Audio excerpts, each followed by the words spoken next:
Hello, Sam from Sound on Sound magazine here at Superbooth in Berlin. I'm on the house Yeah, stand. Xaoc Devices. There you go. Hi, I'm Got that Lucas. pretty much right. Nice to meet you, Yes, Lucas. yes, nice to meet you, Sam. You're showing not one, not two, not three, not four, but five new modules. I think it's become a tradition that we have 5 new modules for Superbooth, so and this time we also have 5 new ones. Let's start with Ostrava. Ostrava, it's a 4-channel mixer, 4-channel stereo mixer.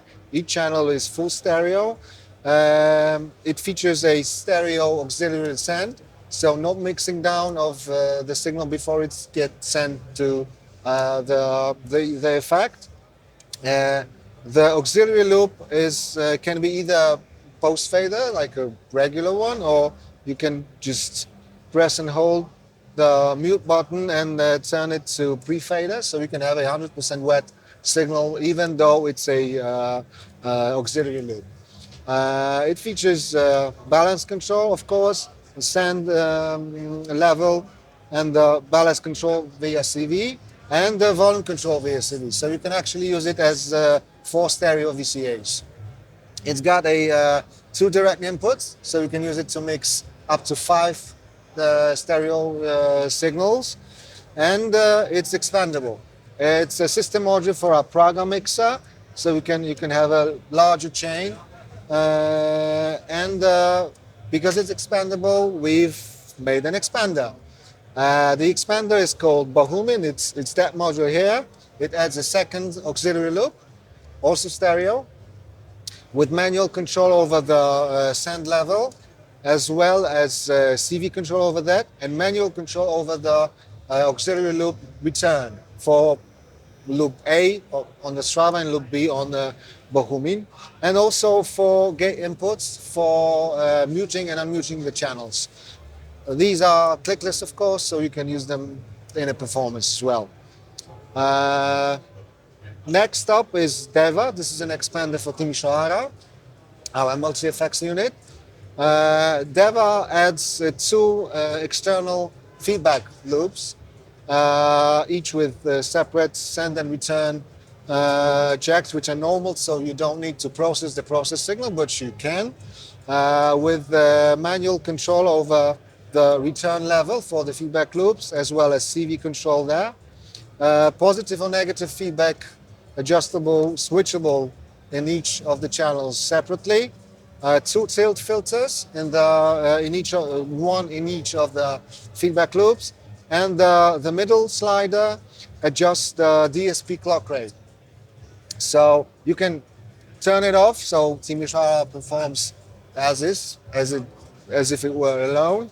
But you can engage it, and then you can overclock it by a factor of 2, so up to 64 kilohertz, and underclock it by a factor of 16 times, so 16 times slower at 2 kilohertz. So some real grit to be had there. Everything on the CV control.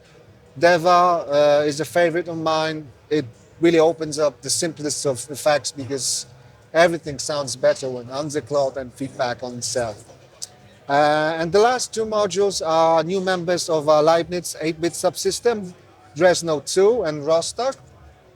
Dresno is an updated version of one of the first modules from the Leibniz subsystem. It's the input-output module with a lot of other ways to manipulate the signal. What we've changed is now we're using 16-bit converters instead of 8-bit converters.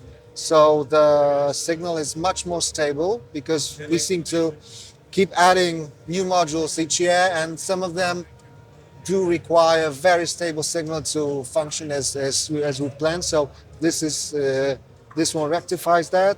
We've added a switch for the range of the CV.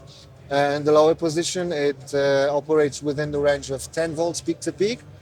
In the upper position, it's 20 volts peak to peak. So quite a high range. And also another neat feature is that if you set the gain slider all the way up, any change at the least significant bit corresponds to 1 semitone change if you use the output CV for 1 volt per octave input. So you can basically use it as a chromatic, not the sequencer, but a quantizer. And the last one is Rostock. This is this is completely new. It's a binary data pipeline, like 8 registers, 8 shift registers in one. Basically, it delays the incoming 8-bit signal by the number of steps you said here, from 1 up to 64. You can capture the delayed signal while using the loop button or the loop gate input. So you can say, use it combined with Lipskin Erfurt for rhythm generation and have Rostock loop a sequence of, now it's 12 steps, and have a repeating, recurring, regular sequence.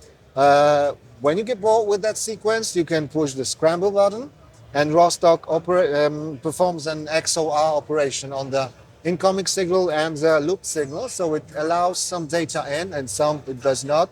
So the signal is still loop, but it's evolving over time. You can adjust the length of the delay with the encoder or via CV with attenuation available at just the push of the encoder. And the last thing about Rostock is that these 8 inputs for clock. So you have an 8-bit digital signal, and you can clock each of these bits individually. So you can use it for some crazy CV generation when combined with Dresno, which is necessary for DAC output. That's basically it. I think 5 is more than enough. Yeah, but 5 modules that are designed to work Yes, together.